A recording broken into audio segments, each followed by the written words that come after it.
Hi friends, welcome to Vani kitchens. Today special chicken pakoda.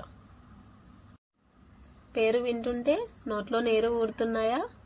చేసుకొని తింటే పక్క వాళ్ళకి ఒక ముక్క కూడా పెట్టాలనిపించదు, అంత టేస్టీగా ఉంటుందన్నమాట. కరకరలాడే చికెన్ పకోడా రెసిపీని ముందుగా ఎలా తయారు చేయాలో చూపించబోతున్నాను. ఇది చాలా ఈజీ.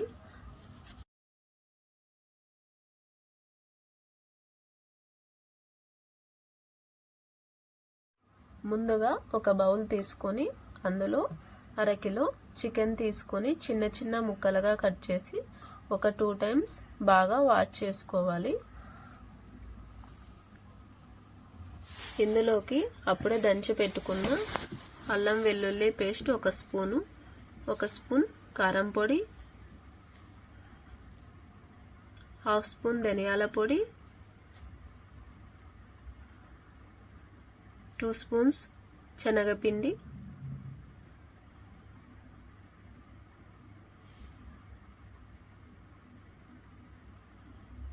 2 స్పూన్స్ కార్న్ఫ్లవర్ అంటే మొక్కజొన్నల పిండి,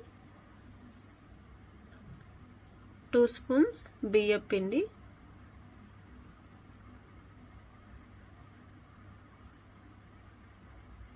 1 స్పూన్ పసుపు,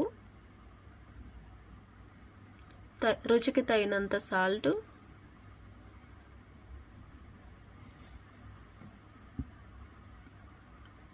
1/2 స్పూన్ గరం మసాలా, కట్ చేసి పెట్టుకున్న పచ్చిమిర్చి 3 రెమ్మలు తీసుకోవాలి, కొద్దిగా కొత్తిమీర, కొద్దిగా పెరుగు. వీటన్నింటినీ వేసి బాగా మిక్స్ చేయాలి. చికెన్కి మసాలా అంతా బాగా పట్టేటట్టు బాగా మిక్స్ చేయాలి. అప్పుడే చికెన్ మంచి క్రిస్పీగా కరకరలాడుతూ ఉంటుంది.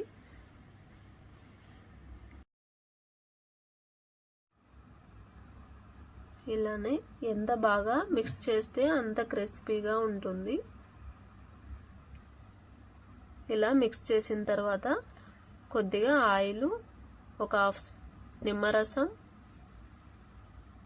ఇందులోనే కాజు వేసి మరొకసారి బాగా మిక్స్ చేయాలి. ఇలా వేయడం వల్ల చికెన్ పకోడా చాలా టేస్టీగా చాలా బాగుంటుంది. కొద్దిగా కొత్తిమీర వేసుకొని మరొకసారి బాగా మిక్స్ చేయాలి. ఇప్పుడు ఒక 1/2 అవర్ కానీ 1 అవర్ కానీ మూత పెట్టి పక్కకి పెట్టుకోవాలి. 1/2 అవర్ తర్వాత ముందుగా ఒక ప్యాన్ తీసుకొని స్టవ్ వెలిగించుకొని ప్యాన్ వేడి చేసుకుందాం. ప్యాన్ వేడైన తర్వాత ఆయిల్ వేసుకొని బాగా వేడి చేసుకోవాలి. ఆయిల్ బాగా వేడి చేసుకోవాలి. వేడైన తర్వాత మనం ముందుగా ప్రిపేర్ చేసి పెట్టుకున్న చికెన్ ముక్కలను ఫ్రీగా ఫ్రై అయ్యేటట్టు ముక్కలను కొంచెం విడివిడిగా వేయాలి. ఇలా విడివిడిగా వేయడం వలన చికెన్ ముక్కలు చక్కగా ఫ్రై అవుతాయి.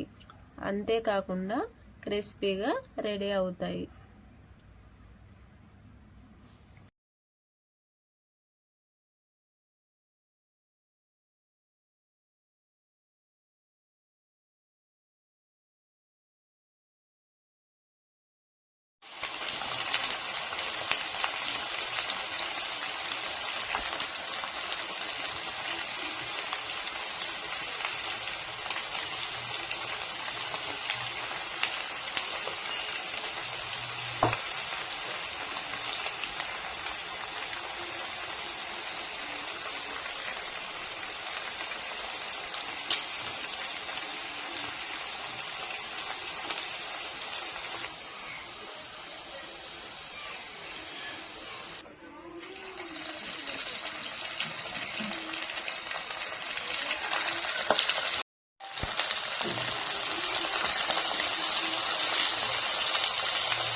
ఒకవైపు ఫ్రై అయిన తర్వాత మరొక వైపు బాగా ఫ్రై చేసుకోవాలి.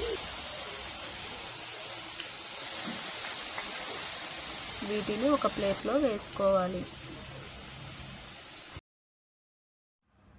అంతే ఫ్రెండ్స్, కరకరలాడే టేస్టీ చికెన్ పకోడా రెడీ అయిపోయింది. ఇలా చికెన్ పకోడాని తొందరగా చేసి పెట్టండి, క్షణాల్లో ప్లేట్ ఖాళీ అవుతుంది. మా వీడియోస్ మీకు నచ్చినట్లయితే లైక్ చేయండి, షేర్ చేయండి, సబ్స్క్రైబ్ చేయండి. Thank you friends.